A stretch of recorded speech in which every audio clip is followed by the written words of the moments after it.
Subscribe करें और bell दबाएं ताकि कोई खबर रह न जाए।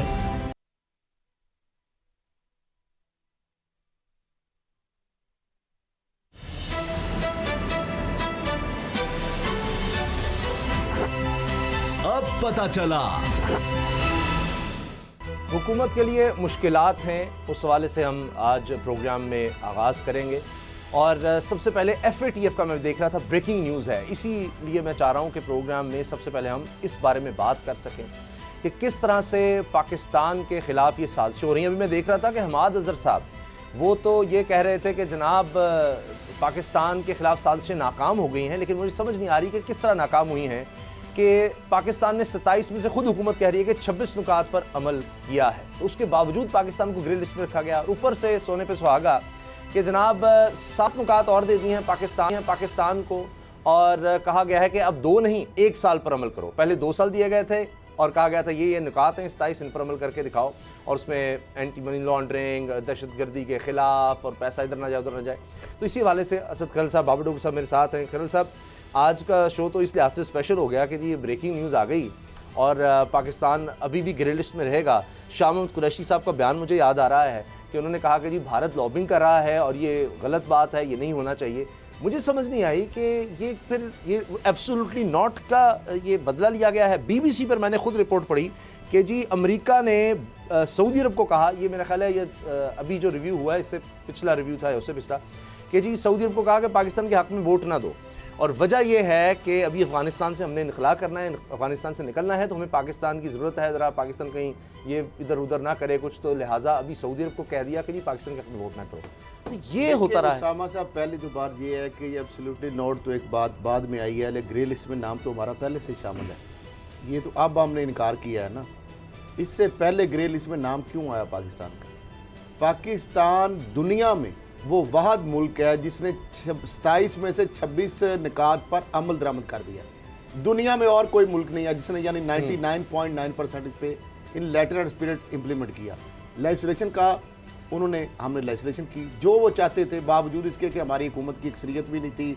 जिस तरीके से जिस हालात में लेजिस्लेशन हुई, कौमी मफाद के नाम पर जिस तरह सारा मामला हुआ आपने देखा। अच्छा, फिर उसके बाद 27 टोटल निकात है जिसमें 26 निकात पर अमल दरामद हमने कर दिया, और सबसे पहले किया और सबसे ज़्यादा पाकिस्तान ने अमल दरामद किया।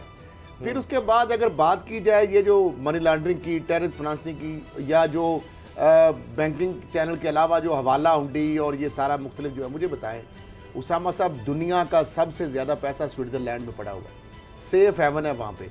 कितने ऑफशोर कंपनी जो है वहाँ पे, जिस तरह BVI है, मुख्तलिफ आइलैंड है।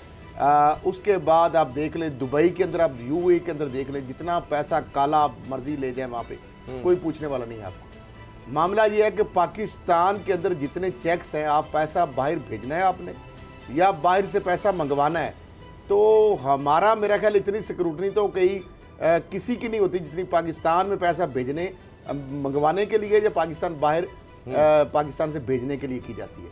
उसके बावजूद ये एक डिसाइडेड था, ये 7 की समझ नहीं आ रही, ये पहले क्यों नहीं दिए गए? हम 27 पे भी कर लेते ना उसामा साहब, अगर 27 शर्तें भी हम मान लेते, 26 में वो कह रहे हैं, अप्रिशिएट कर रहे हैं FATF, जबरदस्त, अगर 27 को भी हम कर लेते ना, तो ग्रे लिस्ट में नाम, ये एक थ्रेट है हमारे ऊपर, ये एक ब्लैक मेलिंग का टूल है, और इसके अलावा कुछ नहीं। मुझे बताएं, भारत जो है सबसे ज्यादा तो काला पैसा वहां पे खबरें छपी हैं कि भारतीय अरबों रुपया, करोड़ों डॉलर जो है वो मनी लॉन्ड्रिंग भारत में हुए, बैंक अकाउंट्स पकड़े गए, कई बैंक अफगानिस्तान का देख लें जहां पे थैलों में जाते हैं आज भी पैसे जा रहे हैं, लेकिन कोई पूछने वाला नहीं है। सिर्फ पाकिस्तान को इसलिए रखा भारत की खुशनुदी के लिए।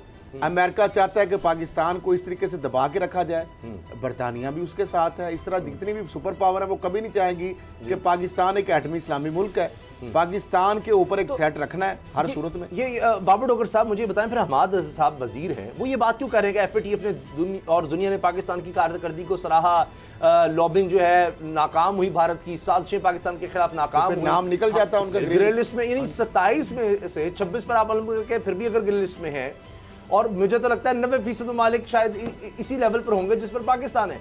और आप पनामा केस को देखें, पता लगता है जी रशिया के टाइकून्स हैं, रशिया के बड़े बड़े हुकाम हैं, वो किस तरह पैसा ले गए बाहर, बरतानिया में जाकर किस तरह उन्होंने जायदादें बनाई। दुनिया भर के लोग, बरतानिया की इंसानी हकूकी तंजीमें, साफती तंजीमें, ट्रांसपेरेंसी इंटरनेशनल बरतानिया को कहती है कि ये सेफ हेवन है, क्रिमिनल्स के लिए पूरी दुनिया से पैसा लूटा जाता है, यहाँ पर लाया जाता है। अक़वाम मुत्तहिदा के प्लेटफॉर्म पर इमरान खान साहब कहते हैं कि कोई मुल्क दुनिया का गरीब नहीं है, गरीब मुल्क इसलिए है कि वहाँ के वसाइल लूटते हैं और अमीर मुल्कों में जाकर उनके हुकाम जाते हैं और आप उनको जनाब दोनों बाहें फैलाकर गले लगा लेते हैं। और उसके बाद ये तो मुझे हमाद अजहर साहब की समझ नहीं आ रही कि वो इसको अपनी जीत कैसे कह रहे हैं। 7 नुकात तो आपको और मिल गए हैं और कह रहे हैं जी 2 साल नहीं पहले की तरह 2018 की तरह अब 1 साल में करेंगे, और वो कह रहे हैं जनाब हम तो 1 साल में पूरे करेंगे ये नुकात। जबरदस्त। उसामा साहब, कल की आप शाह महमूद कुरैशी की प्रेस कॉन्फ्रेंस देख लें जो उन्होंने की, और उसमें उन्होंने कहा कि ये पॉसिबल ही नहीं है, ये पॉसिबल ही नहीं है कि पाकिस्तान ग्रे लिस्ट पे ना निकले, क्योंकि सारे स्टेप्स हमने पूरे कर दिए हैं, सारी कंडीशन जो है वो हमने मीट कर ली हैं और अब पाकिस्तान जो है ग्रे लिस्ट से निकल जाएगा। वो तो बहुत ज़्यादा होपफुल थे।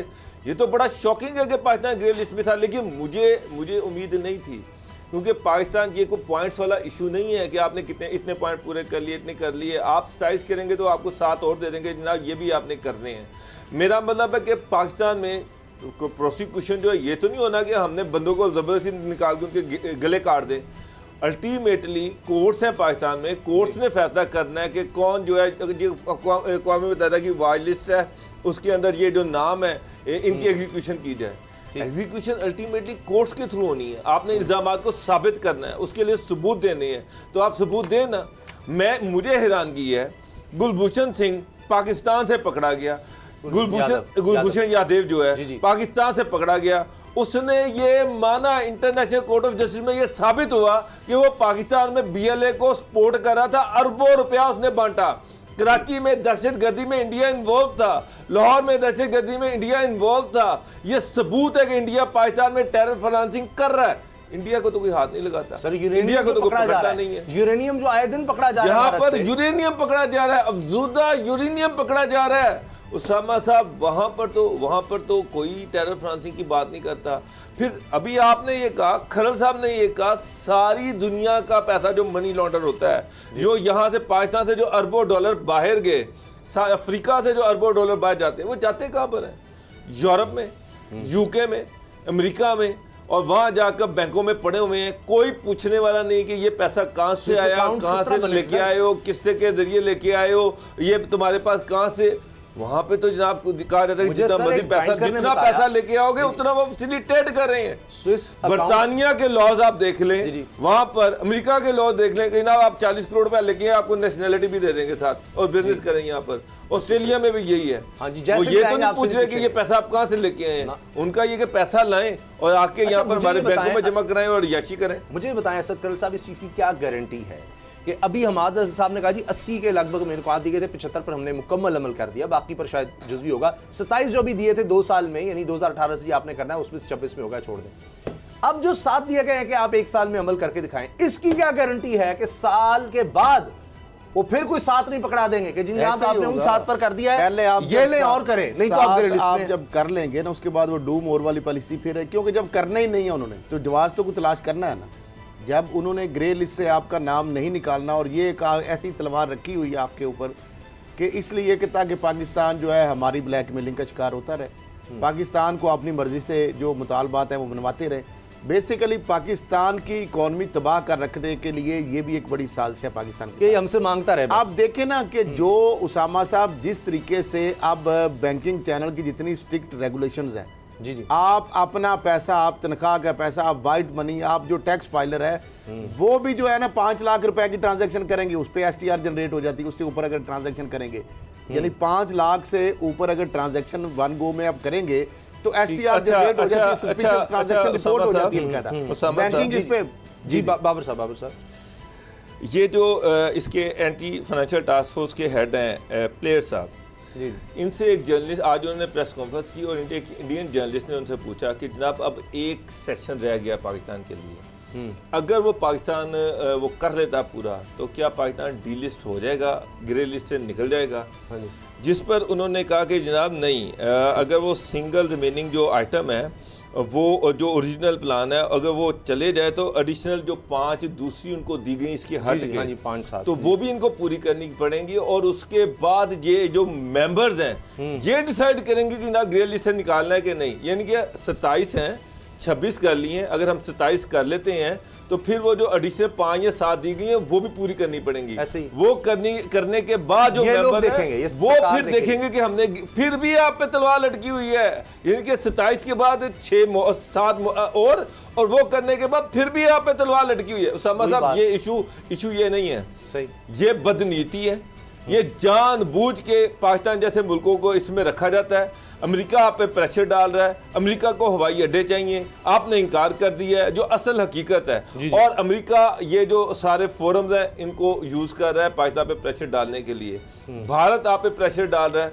इशू ये है कि अब मुझे एक बात बताएं, जितने अब भारत में आपने जो जमीतुल दवा है वो सारी बंद की हुई है, वो सारे उनके बंद हैं, कोर्ट्स में उनको सजाएं हुई हैं। और इसके अलावा और क्या मुझे बताएं कि पाकिस्तान रिसेंटली पिछले 1-2 साल में मुझे बता दें कि कोई एक इंसिडेंट ऐसा हुआ हो जिसमें ये हुआ हो कि पाकिस्तान से टेररिज्म जो है वो बाहर गया। सर मेरा ख्याल है हमारी फॉरेन रिमिटेंसेस बड़ी हैं, हम पाकिस्तान से बाहर हुंडी हवाला कोई या तो उसको मेंशन करें कि ये हुंडी हवाला है, या मेंशन करें कि पाकिस्तान में ये दहशतगर्द हैं, ये ओपनली फिर रहे हैं, आपने इनका कुछ किया नहीं है। अच्छा, और क्यों मुझे तो समझ नहीं आती कि पाकिस्तान गवर्नमेंट को चुप बैठी हुई है। इनको शोर मचाना चाहिए, इनको लॉबिंग करनी चाहिए कि जनाब क्यों अब क्या तुक है हमें ग्रे लिस्ट में रखने का।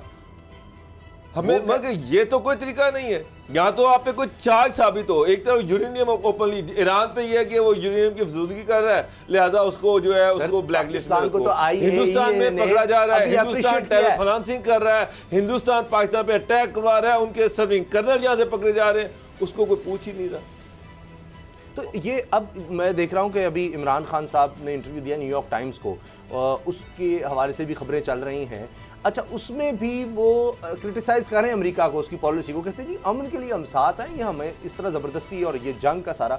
क्या अमेरिका, उसके इत्तेहादी ये अपनी फ्रस्ट्रेशन खरल साहब निकाल रहे हैं कि उनको, यानी देखिए ना आप, एक दुनिया देख रही है और ख़ुद उनके लिए अपने ममालिक में दिखाना शर्मिंदगी है कि जी 20 साल हमने 2,500 फौजी मरवा लिए, 10-12 हज़ार ज़ख्मी करा लिए, फिर हमने कुछ 2,000 अरब डॉलर पता नहीं कितने, पूरी दुनिया से गुर्बत खत्म हो सकती थी। मैं गारंटी करता हूँ गुर्बत खत्म हो सकती थी, कई मसाइल हल हो सकते थे। वो वहाँ पर आपने अफगानिस्तान में झोंक दिए, लाखों लोग मार दिए, उसके बाद आप जा रहे हैं तो अब वो दिखाने के लिए कुछ नहीं तो पाकिस्तान को मोड़, अब ये अफगानिस्तान की तरफ से पाकिस्तान का इल्जाम।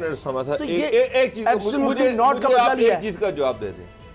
अमेरिका पाकिस्तान से एयर बेसिस मांग रहा है कि वो एक इंडिपेंडेंट आज़ाद मुल्क जिसका नाम अफगानिस्तान है, पाकिस्तान की एयर बेसिस यूज़ करके वहाँ पर अटैक करे, तालिबान पर अटैक करे या जिनको वो चाहता है उनको टारगेट करे। जी मुझे बताएं, ये यूएनओ की कौन सी पॉलिसी है, ये यूएनओ का कौन सा लॉ है कि एक आजाद मुल्क साहब यूएनओ अमेरिका को कहां पूछेगा?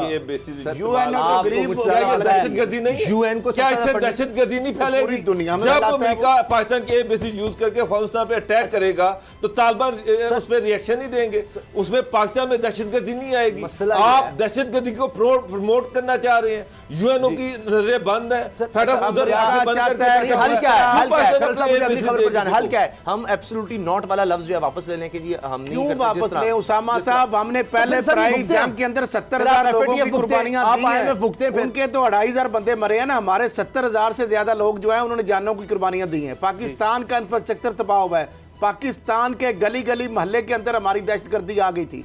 अब मामला ये है, मुझे बताएं, अमेरिका ये चाहता है दोबारा फिर वो 80s वाला मामला फिर दोहराना चाहता है। अमेरिका चाहता है कि हम निकलें और ये यहाँ से बेस हम इस्तेमाल करें, यहाँ पे अफगानिस्तान को, तालिबान को मारे, तालिबान जो है पाकिस्तान के पीछे लग जाए और पाकिस्तान की इंट सीट बजा दें और पाकिस्तान और अफगानिस्तान हमारी आपस में लड़ते रहे और हम एंजॉय करें जिस तरह पहले हम निकल गए थे। हम पाकिस्तान यूज कर लें, इंडिया में चले जाएं, जाके इंडिया की एयरबेस यूज कर लें, वो क्यों नहीं करते? वो जी वो बड़ी दूर पड़ेगी ना जी, वो डायरेक्ट नहीं जा सकेंगे, वो ड्रोन जो है उसको तो फिर कई घंटे लगेंगे। पाकिस्तान को किराए का कातिल तो नहीं है ना कि पाकिस्तान जो अपने इस्लामी भाई, अपने मुसलमान भाइयों के लिए एक सॉवरन कंट्री है, खुद मुख्तार एक मुल्क है, हम क्यों बेस अपने दें?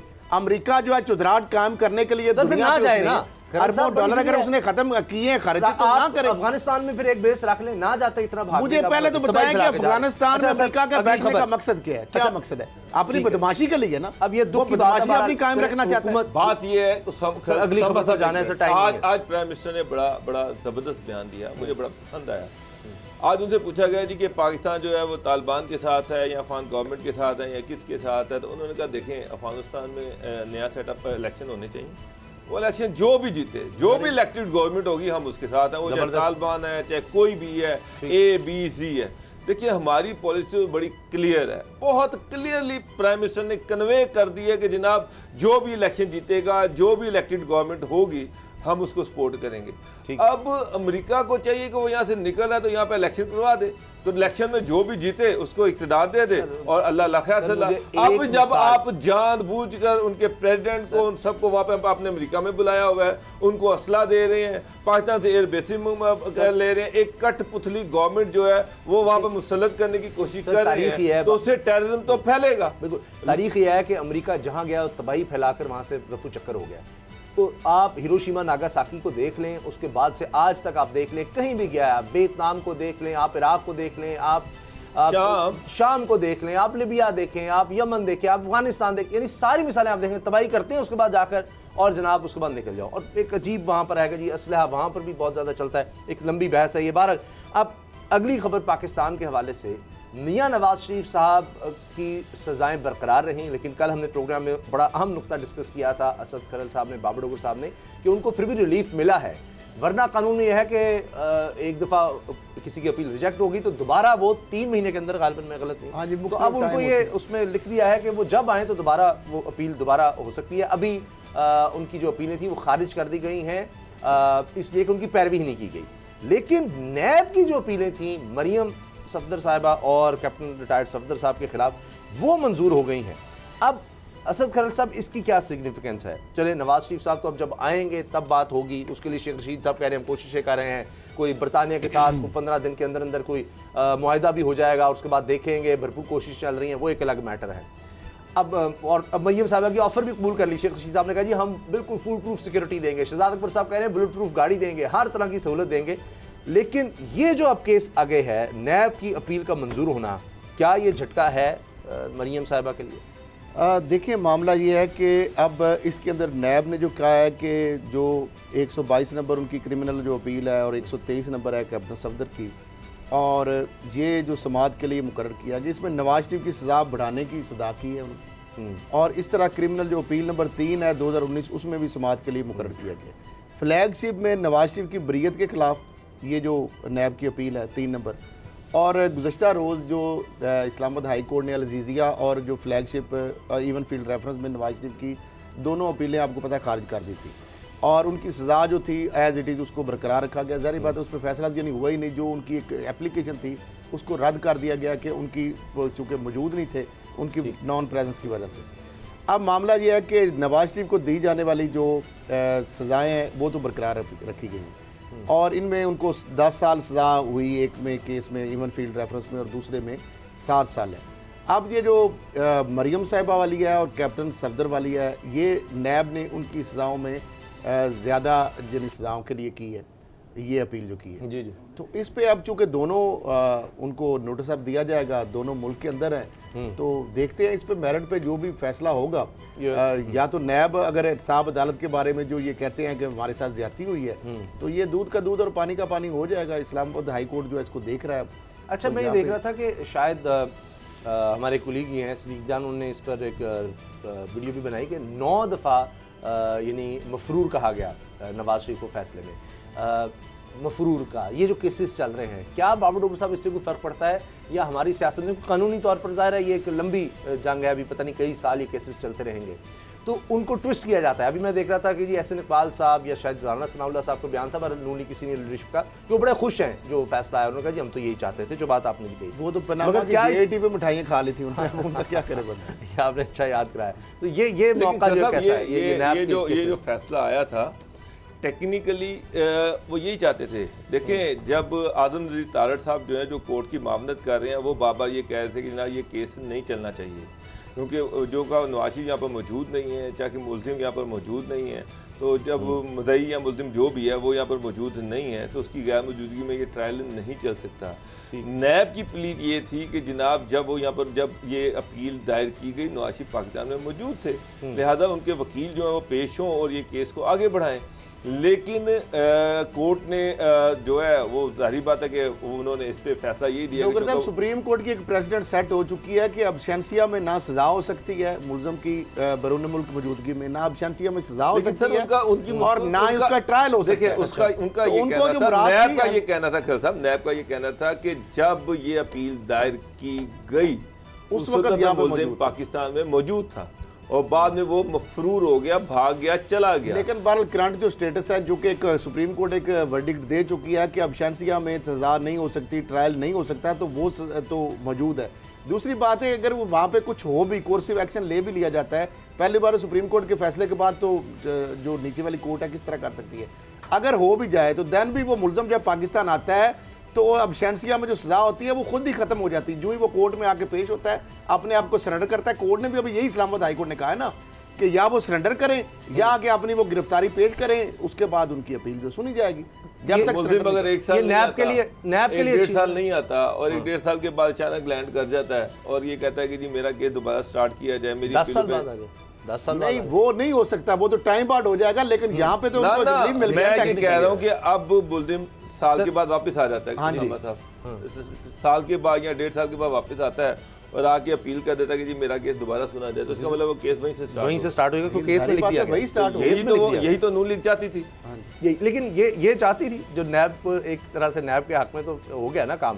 सर देखिए इसमें तो बड़ा क्लियर है, इसमें जो दो मुल्ज़मान है जिनके खिलाफ अपील मंजूरी है, दोनों पाकिस्तान में है, वो मफरूर नहीं है और उन दोनों के खिलाफ जो है केस उन्होंने समाअत के लिए मंजूर कर लिया है। इसमें नैब का जो मौक़िफ़ था वो ठीक है, मान लिया है, लेकिन वो इशू डिफरेंट है, ये इशू डिफरेंट है, ये बिल्कुल इंटायरली डिफरेंट है। सजाएं तो एक ही तरह से केसेस चल रहे हैं ना, नैब के केसेस हैं, उसमें इनके खिलाफ तो अब उसामा साहब उनके पार्ट की हद तक, जिस तरह जरदारी साहब जब प्रेसिडेंट बन गए थे, आपको पता है जरदारी साहब के अलावा बाकी सारे मुल्ज़िमों का ट्रायल होता था, लेकिन उनको चूंकि इम्यूनिटी हासिल थी सदर पाकिस्तान की वजह से, जब तक वो सदर पाकिस्तान रहे हैं उस वक्त तक वो साहब अदालत सवाए उनके बाकी तमाम मुल्ज़मान का केस सुनती रही है। जो ही वह सदर से उतरे हैं उसके बाद उनको भी समन आना शुरू हो गया और साहब अदालत में उनकी जो पार्ट पे प्रोसीडिंग रह गई थी पेंडिंग। अच्छा सर, वैसे मैं तो वो कल से ही ना वो हमजा शहबाज साहब का जो बयान है उसके नशे से ही नहीं निकल पा रहा, जिन्होंने कहा ना मेरे अकाउंट में करोड़ों अरबों रुपया किस तरह आ रहा था, कि नहीं मेरे अकाउंट है ज़ाती, मुझे नहीं पता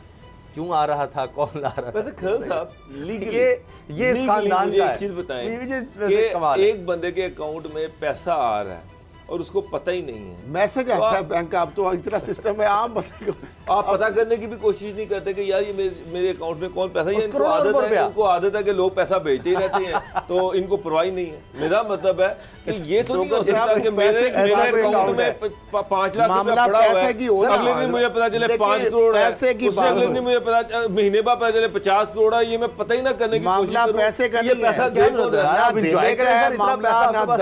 ना पैसे का मामला 25 अरब का, छोटी मोटी अमाउंट। सर देखिए आप 25 अरब का एक मिल के मालिक हैं और उसके चपरासी उसके गार्ड के अकाउंट में अरबों रुपया जा रहा है, तो आप तो रौला डाल दे कि भाई ये चपरासी अरब इसके अकाउंट में कैसे आ गया, इसके अकाउंट में 2 अरब 75 करोड़ कैसे चला गया, ये दो जो वहां पे क्लर्क है इनके अकाउंट में कैसे 4 सर चला गया। सर न्यूज़ अपडेट्स हैं, उसके बाद IMF की बात करेंगे, वहाँ भी पैसे का जिक्र है, लेकिन वज़ीर ख़जाना कह रहे हैं कि जी हम गरीबों पर बोझ नहीं डालेंगे। क्या वाकई? ब्रेक के बाद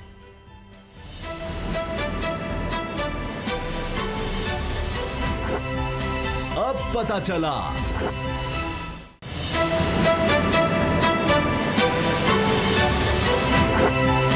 अब पता चला।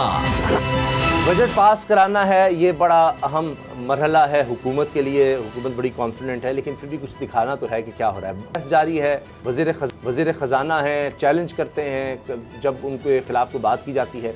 कह रहे हैं कि कुछ टैक्स जो हमने लगाए थे मिल्क प्रोडक्ट्स पर वो वापस ले लिए हैं, कॉल्स पर जो टैक्स था वो वापस ले लिया। हाँ अलबत्ता 5 मिनट से ज़्यादा कॉल होगी तो उस पर मेरा ख्याल है 75 पैसे टैक्स लगेगा ज़रूर।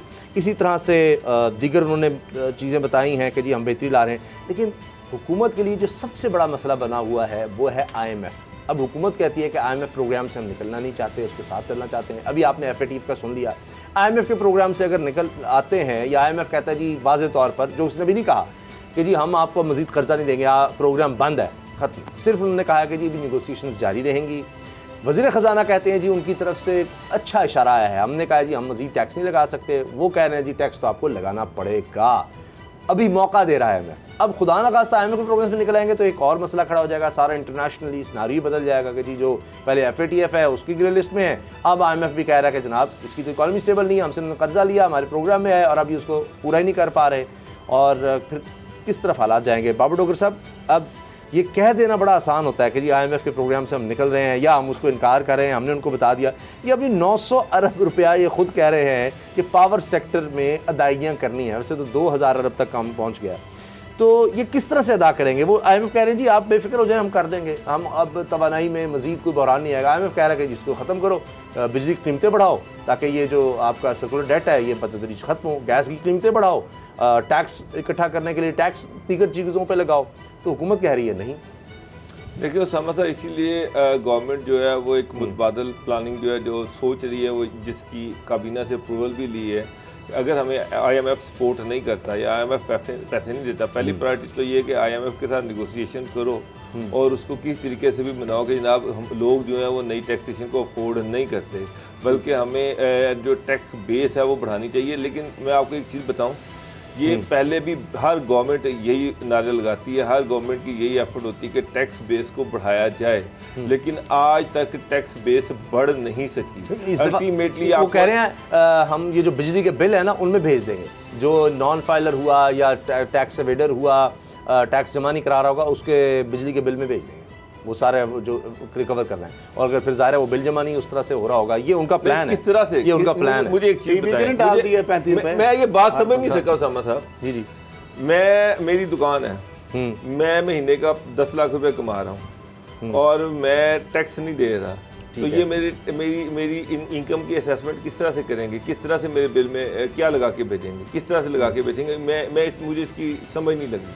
क्या करेंगे, किस तरह से वैल्यू लगाएंगे? हो सकता है मैंने इधर लोगों के नामों पे प्रॉपर्टी लेके रखी हो, तो और जो हमारे 70-80% दुकानदार हैं वो तो कुछ जमा नहीं करवा रहे। टैक्स ना हिंदुस्तान, यानी आप पर टैक्स एक बनता है और वो आप नहीं दे रहे, अभी तक नहीं दे रहे। वो फिर एक लंबा प्रोसीजर होता है ना, वो टैक्स नहीं दे रहा, उसको नोटिस जा रहा है, FBI उसको बुला रहा है। वही सवाल पूछ रहा हूं, मैं टैक्स नहीं दे रहा, मैं टैक्स बिल में जाएगा, आप नहीं दे रहे, आप मेरे ऊपर टैक्स मीटर कट जाएगा, किस तरह से लगेगा? मीटर कट जाएगा ना, आपके बिल में आ जाएगा। वो गवर्नमेंट एक देख रही है कि यार इसका इतना टर्नओवर है साल का, इतना ये इंपोर्ट कर रहा है या इतना ये माल खरीद रहा है, जो इतनी इसकी बिक्री हो रही गवर्नमेंट है, मुझे दे रही है, जैसे गैस है, बिजली है, पानी है, ये है, वो है, उसको वो काटेंगे, वो बिल आ जाएगा। और वो बिल में अगर वो टैक्स वो नहीं देगा कि मैं नहीं देता, तो बिल गया, कट गया, तो उसका कारोबार यहाँ पर लोगों ने उसकी भी जुगाड़ें लगाई हुई हैं। किसी ने वालिद के नाम पे घर है, कोई कुछ है, कोई कुछ है। ये तो कोर्ट ऑफ लॉ में मेरा ख्याल है ये चीज टर्न डाउन हो जाएगी। इसको कभी इस तरह नहीं होता। पहले भी उन्होंने कहा जी FBR जो है वो गिरफ्तार करेगा। डिग्गा खोते तो गुस्सा में आ रहे थे। गाल है कि अगर देना आपने इनकम टैक्स वालों को डिफॉल्टर है तो बिजली आपकी लेस्को काटने आ जाएगा। लेस्को के आप जब डिफॉल्टर ही नहीं है, असल जो चीज़ है ना उस तरफ गवर्नमेंट नहीं आती। मसला ये है कि जो डिपार्टमेंट्स हैं उसमें बेतहाशा करप्शन है। FBR करप्शन का गढ़ है, ये खलसा भी जानते हैं, आप भी जानता हूँ, मैं भी जानता हूँ। अब गवर्नमेंट इस चीज़ को कभी रिकग्नाइज नहीं करती कि बेतहाशा करप्शन है, क्योंकि वो समझते हैं कि हमारे आने से तो करप्शन बिल्कुल। इमरान खान साहब ने कहा था कि FBR अगर ठीक काम नहीं करेगा तो मैं एक और इदारा बना दूंगा, मैं इसको बदल दूंगा। हम सब ये सोल्यूशन तो उस इदारे को ठीक नहीं करना है सर। ये उन्होंने पहले 3 महीने में, अगर मैं गलत नहीं हूँ, मेरी याददाश्त अगर मेरा सही साथ दे रही है, शुरू की बात है, उस वक्त उन्होंने कहा था, बड़ी हाहाकार मच गई थी। मैं बदल दूंगा, नहीं हो रहा। एक चीज़ बता दें, इसमें कौन सी रॉकेट साइंस है? लाहौर में कितनी मार्केट्स हैं, उन मार्केट्स में कितनी दुकानें हैं, और FBR के पास सारा डेटा है कि लाहौर में से अगर 10 लाख दुकानें हैं या 20 लाख दुकानें हैं, तो उनसे पता करें कि या तो FBR वहाँ पे जा नहीं रहा या FBR उनके साथ उनसे पैसे खा के जा रहा है, लेकिन पैसे कोई ना कोई चीज़ तो है ना। ये FBR को डंडा दें कि भाई दुकानों का सर्वे प्राइवेट पार्टी से करवा लें कि लाहौर के अंदर कितनी बड़ी दुकान है, कितनी मार्केटों में झगड़ा पड़ जाता है कि हमारी तो सेल ही नहीं है, इतना किराया है, इतना किराया है, इतना बिजली का बिल है, हमारी तो कमाई कुछ नहीं है। वो होता जी साइज पर दें, जितनी दुकान का साइज पर दें, कमाई पर दें, 500 है नहीं, 500 रुपए इनकम टैक्स दे दें, लेकिन रजिस्टर करवाएं। टैक्स नेट तो बढ़ जाएगा, टैक्स नेट तो बढ़ जाएगा ना। मेरा जो सवाल है, मेरी बात 22 करोड़ आवाम और 12 लाख बंदे टैक्स पे। इनकम टैक्स जो है, इनकम टैक्स के अमले को बुला बुला के पूछा जाए कि जनाब ये हमारे पास सर्वे है, इतनी दुकानें हैं, एक दुकानदार ये 50,000 रुपया दुकान का किराया दे रहा है, वो 10,000 रुपये के बिल दे रहा है, 60-70,000 रुपया वो इसमें कर रहा है, अल्टीमेटली वो वहाँ 5 साल से बैठा है या 10 साल से बैठा तो कमा रहा है। तो आप ऐसे करें कि तो हमें ये बताएं कि आपने आज तक उसको टैक्स रजिस्टर क्यों नहीं किया? आपने कितने नोटिस उनको भेजे हैं, कितने जवाब आए हैं और आज तक रजिस्टर क्यों नहीं कर सकते? इसमें कौन सी बड़ी चीज़ है? ये एक आपका अच्छा सिंपल सी प्लान है, चीज़ ये सुना भी था। सादी सी चीज़ है। मसला ये है कि जी प्राइवेट लोग हायर किए जाएंगे और वो सर्वे करेंगे जाकर, लेकिन उसका भी कुछ नहीं हुआ, क्योंकि फिर आप खुद ही कह रहे हैं करल साहब कि जी लीगल लकुनाज आ जाते हैं कि जी उनके पास क्या अथॉरिटी है कि प्राइवेट अगर बच्चों को हायर करें, जाके आप जनाब डाटा कलेक्ट करें कितनी दुकानें लाहौर में क्या हो गया, डाटा नहीं करना, उसने तो एक सर्वे करवाना है गवर्नमेंट। सर उस सर्वे की बेस पर वो कहेंगे जी गवर्नमेंट अगर चाहे, ये गवर्नमेंट 15-16 करोड़ सिम्स आपने 3 दिन के अंदर रजिस्टर्ड होगी सारे के नाम जी हुआ 15-16 करोड़ सिम्स बगैर 1 रुपया गवर्नमेंट का खर्च किए हुए सड़कों पे लोगों कंपनियों ने डिवाइसें रखी और आपकी रजिस्टर्ड होगी सारी जाकर जी होगी। ठीक है, हाँ जी। हर बंदे को करानी पड़ेगी। जहाँ पे कौन सी कोई रॉकेट साइंस है, अगर करना चाहे तो हुकूमत कर सकती है। मामला ये है कि उन इदारों से काम लेना। दूसरी बात, अब वज़ीर ख़जाना साहब ये कह रहे हैं कि 900 अरब रुपया वो हम दे रहे हैं जो कि बिजली हम इस्तेमाल नहीं कर रहे। तो आप ना दे भाई, क्यों दे रहे हैं आप? सर मतलब आप एतराफ़ भी कर रहे हैं। पहले आप कह रहे थे, आपने एक बंदे को लिख कर दिया कि जी अगर आपसे बिजली हम नहीं खरीदेंगे तब भी हम आपको देंगे, वो इसलिए आकर इन्वेस्ट कर रहा है कि जी मैं अरबों रुपया लगा रहा हूँ, और उसके बाद आप कहें जी मैं आपकी खरीदने की जरूरत ही नहीं है तो मैं क्यों आऊँगा। उसको आपने सॉवरेन गारंटी दे दी, लिख के दे दिया जी अगर बिजली खरीदेंगे इस रेट पे खरीदेंगे, तेल भी हम आपको देंगे, और उसके बाद अगर बिजली ना खरीदी उसकी तो सारे आपके कैपेसिटी चार्जेस उसकी वो भी हम देंगे पकड़ी आपको। गई और उसका जो 17% की बजाय मुनाफा उसका 70% आ गया, तो फिर उसको आप पकड़ते भी नहीं है। आप पकड़ते भी नहीं उनको, यानी 17% के बजाय 70% प्रॉफिट वो ले रहे हैं चोरियां करके। वो कौन सी एग्रीमेंट में आपने लिख के दिया कि आपको पूरा पाकिस्तान आपके नाम लगा दिया? गैस से बनाएंगे। मुझे बताया ये कैपेसिटी चार्जेस की जो बात हो रही है और जो एफिशिएंसी है, एक तो इनकी एफिशिएंसी कम है, दिखाई ज्यादा गई। पाक रुपीज में इन्वेस्टमेंट की और बुक में लिखवा दिए डॉलर में वो पाकिस्तान से प्रॉफिट ले रहे हैं, पाकिस्तान से पाकिस्तानी जो है सॉवरेन गारंटी ले रहा है। दुनिया में इस तरह कभी हमने नहीं देखा। अच्छा मामला ये है, आप कह रहे थे गलत है। 5,000 अरब की आप कह रहे हैं इन्होंने करप्शन कर ली, लूटमार कर ली, उनसे रिकवर नहीं हुआ। अच्छा हल फिर आपने कहा रीनिगोशिएट किया है, कहाँ रीनिगोशिएट किया? अभी मिनिस्टर साहब कह रहे हैं कि 900 अरब रुपया हम उस चीज का दे रहे हैं पैसा जो कि हम ले भी नहीं रहे। सर उन्होंने हल निकाल लिया, वो कह रहे हैं हम इस नुकसान को कम करने के लिए इन पावर प्लांट्स की इंतजामिया तब्दील कर दी है हमने, इसे कॉन्ट्रैक्ट पर देने की कोशिश करेंगे ताकि नुकसान कम हो। ये बहुत बड़ा चैलेंज है। तो बाबर साहब उन्होंने सोच लिया, एक चैलेंज उन्होंने ले लिया कि इंतजामी बदल दो, तो तब जाकर ये शायद कुछ बेहतरी हो जाएगी, नुकसान कम होंगे और फिर कॉन्ट्रैक्ट पर दे देंगे जनाब ये सारी इंतजामिया। कॉन्ट्रैक्ट पर एक और मिडलमैन आ जाएगा, एक और बीच में जुगाड़ आ जाएगी। सर कॉन्ट्रैक्ट पर होगा, आपको पता होगा कि कितने ये रिकवर कर रहे हैं पैसे, जितने रिकवर करेंगे उस हिसाब से ही होगा ना। रिकवरी भी तो करके देंगे कि ऐसे ही फिर ये होता रहेगा, सारा काम चलता रहेगा। अच्छा क्या हुकूमत खड़ी रहेगी? ये आपको लगता है कि IMF कह देता है जी नहीं, अगर आप नहीं बढ़ा रहे टैक्स या ये बिजली की कीमत नहीं बढ़ा रहे तो छुट्टी है, तो फिर भी हुकूमत जो गवर्नमेंट का मुतबादल हो यही है कि स्कूक बॉन्ड जारी कर दे, या फिर आपके जो जिस तरह से जो कैबिनेट ने कल अप्रूवल दी है कि आपकी जो अहम शाहराएं हैं, एयरपोर्ट्स हैं, वो सारे गिरवी रख के तो उनके अगेंस्ट पैसे ले लिए जाएं और वो जो है उसके जरिए से इकोनॉमी का फॉरेन इन्वेस्टमेंट पर, आपकी स्टॉक एक्सचेंज पर, आप जितने दीगर इदारे होते हैं, सिर्फ ये IMF नहीं है, फिर उसके बाद वर्ल्ड बैंक है, एशियन डेवलपमेंट बैंक है, दीगर इंटरनेशनल ऑर्गेनाइजेशंस होती हैं, उनसे भी तो फिर मामला खराब हो जाता है ना। कि IMF, वर्ल्ड बैंक और एशियन डेवलपमेंट बैंक का जो लोन होता है सबसे कम रेशो पे होता है, शरह सूद उसका बहुत कम होता है, उसमें सॉवरेन गारंटी भी नहीं होती। जो आप कमर्शियल और लोन लेंगे तो उसमें आपकी सॉवरेन गारंटी भी देनी पड़ेगी और आपको बहुत ज्यादा शरह उसकी शरायत जो है सूद बहुत ज्यादा उसका, इवन बॉन्ड्स वगैरह जो भी है 13%, 14%, 16%, यहाँ पे होता है 0.1%, 0.2%। तो इस वजह से IMF और वर्ल्ड बैंक, और कभी आज तक हुआ है कि किसी दुनिया में कोई ऐसा मुल्क हो जिसको डिफॉल्ट करार दिया हो IMF या वर्ल्ड बैंक ने, क्योंकि कभी भी वो नहीं चाहेंगे कि अपने कर्जे जो है डिफॉल्ट अगर मुल्क को करार देने के पैसे कहाँ से लेंगे। तो लिहाजा ये है कि IMF से आप निकलें प्रोग्राम से, आपको निकलने ही नहीं देगा। ये ऐसा चुंगल है, आपको कभी भी IMF वाले अपने प्रोग्राम से नहीं निकलने देंगे। आप टैरिफ कम करें अच्छा, या ना करें। ये जो अब कहा जा रहा है जी, टैक्स अदा करने वाले और टैक्स हासिल करने के दरमियान खुदकार निज़ाम ला रहे हैं ताकि इनका आमना सामना ही ना हो करप्शन का, ताकि खात्मा हो जाए। यही FBI की जो आप बात करें करप्शन है कि वो FBI वाला आपके उसके ताल्लुक ही कोई नहीं है, ऑटोमेटिक सिस्टम होगा। फिर ये कि जी कार्रवाई करने के बाद गिरफ्तार किया जा सकेगा किसी शख्स को। सेक्शन 203 को हम निकाल रहे हैं कि जो लोग टैक्स अदा नहीं करते, आदतन टैक्स ना देने वाले हैं। सुनते वाकई आप सही कहेंगे बाबर डोगर साहब के हर साल ये सुनते हैं, लेकिन क्या इस दफ़ा ये होने जा रहा है? अब तो देखिए नादरा FBR कहने जी हमारे पास सारा डाटा है। मुझे इसाक डार साहब याद आ रहे हैं, उन्होंने कोई 39 लाख लोगों का डाटा हासिल कर लिया था।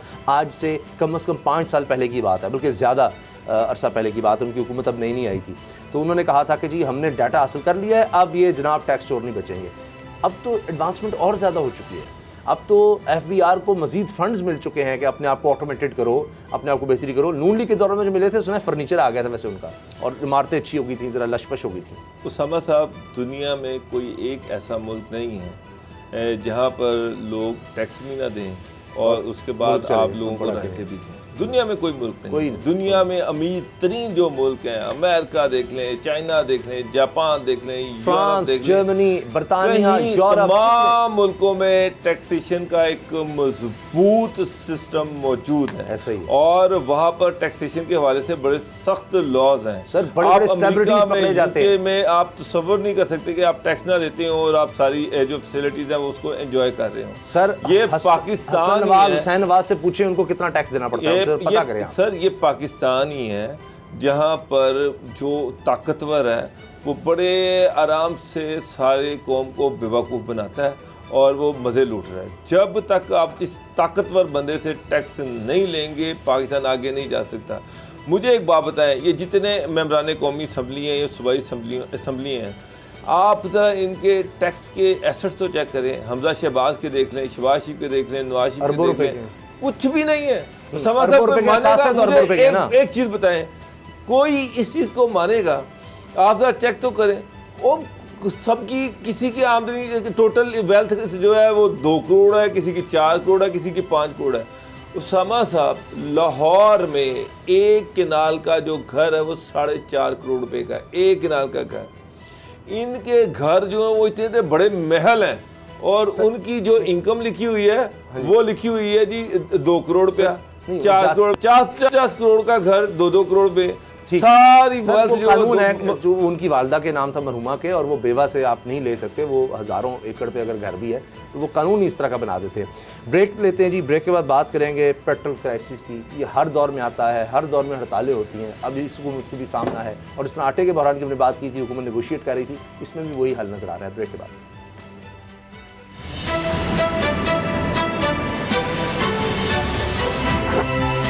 अब पता चला।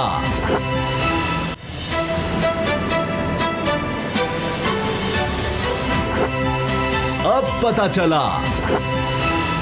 पेट्रोल का बहरान फिर सर उठा रहा है। एक तरफ ऑयल टैंकर्स ने हड़ताल की, हुकूमत कह रही है हम इनसे मुज़ाकरात करेंगे, और दूसरी तरफ आप देखें कि लाहौर हाई कोर्ट की तरफ से ये हुक्म आ गया है।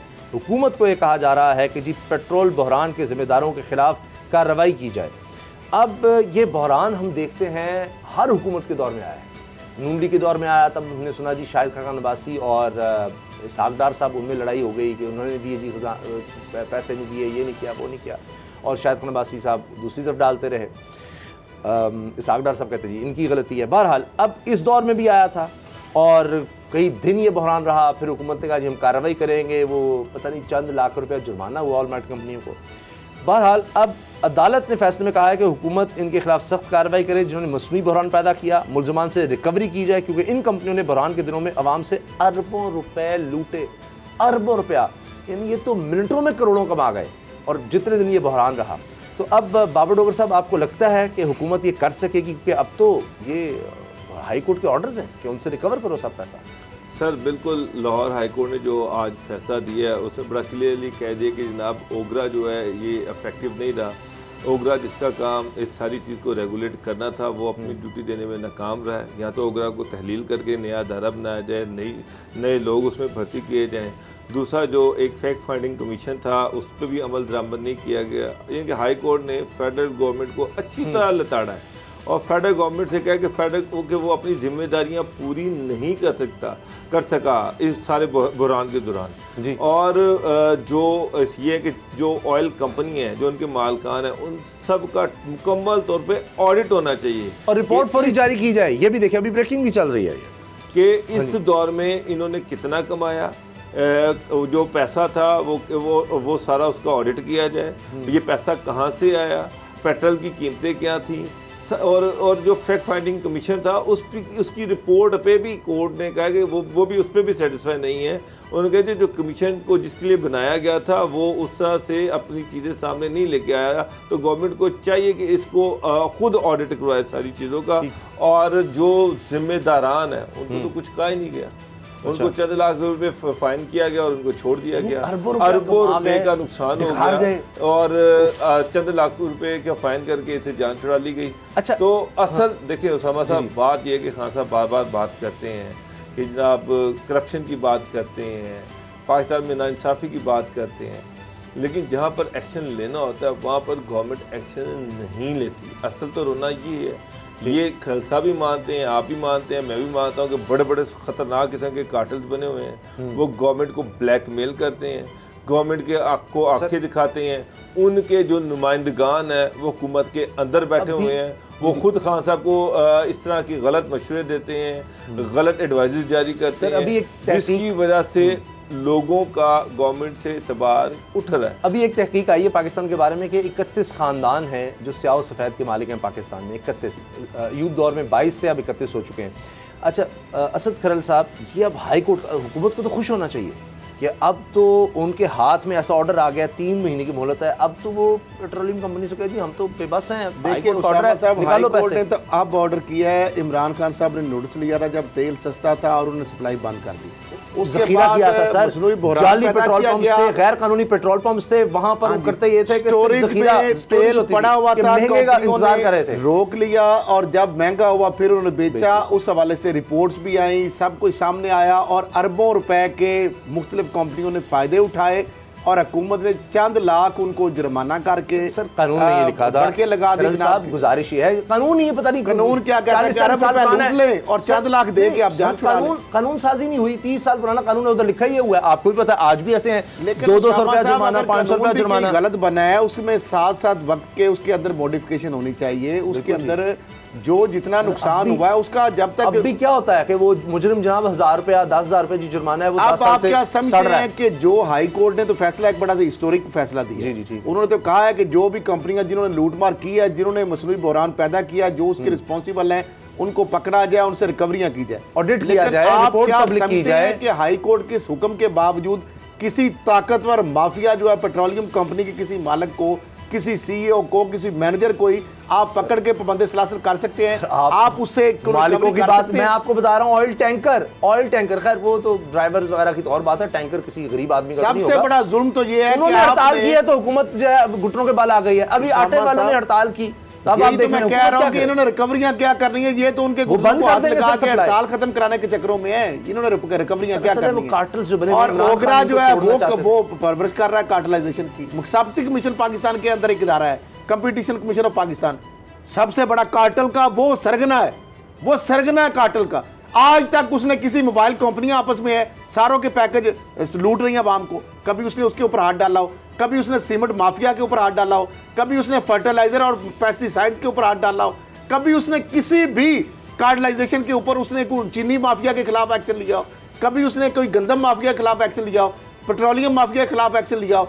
वो एक अदद इदारा है, उसके अंदर पर्क्स एंड प्रिविलेज है और पता नहीं कितने उसके जो असल चीज है ना, जिसमें लाहौर हाई कोर्ट भी जो बार बार इशारा कर रही है, मसला ये है कि तो जितने भी बड़े सेक्टर्स हैं, चाहे वो ऑयल सेक्टर है, गैस का सेक्टर है, फर्टिलाइजर्स का जो भी है, हुकूमत ने वहाँ पर रेगुलेटर्स बैठाए हुए हैं।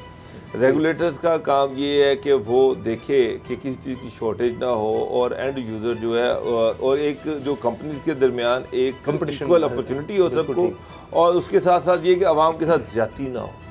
मेरा मतलब है कि आप देख लें सारे रेगुलेटर जो हैं वो माफिया के साथ मिले हुए हैं, अवाम के साथ नहीं है कोई, नेपरा अवाम के साथ नहीं है। शुगर स्टैंडर्ड की रिपोर्ट में क्या आया था कि वही जो व्हाट्सएप अकाउंट्स थे या वो जो पैसे जहां जा रहे थे जाली अकाउंट्स में, उन्हीं अकाउंट से दालों वाले जो कारोबार थे उसमें जा रहे थे, उन्हीं से घी के कारोबार में जा रहे थे।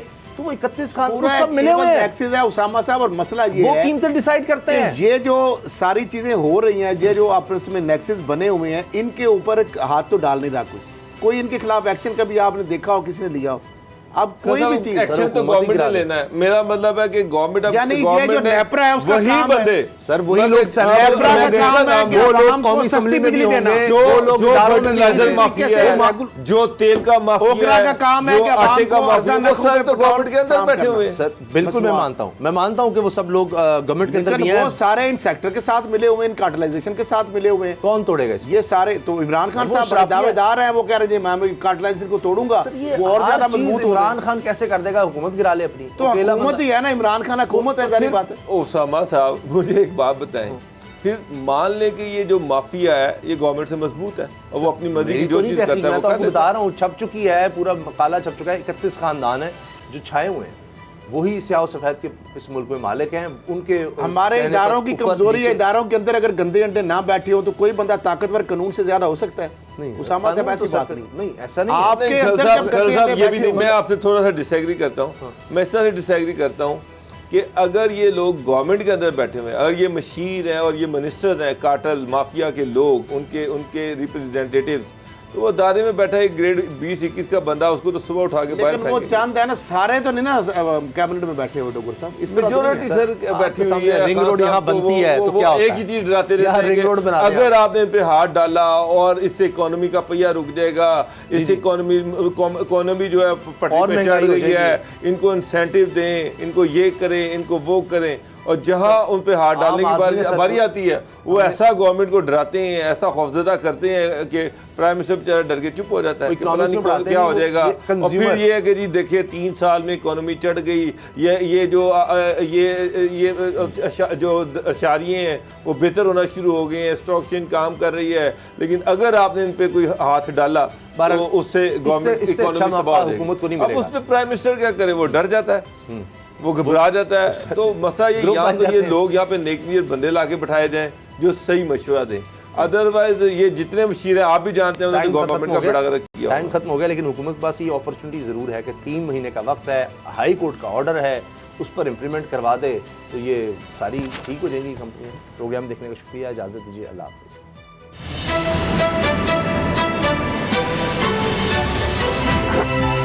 अब पता चला। सब्सक्राइब करें और बेल दबाएं ताकि कोई खबर रह न जाए।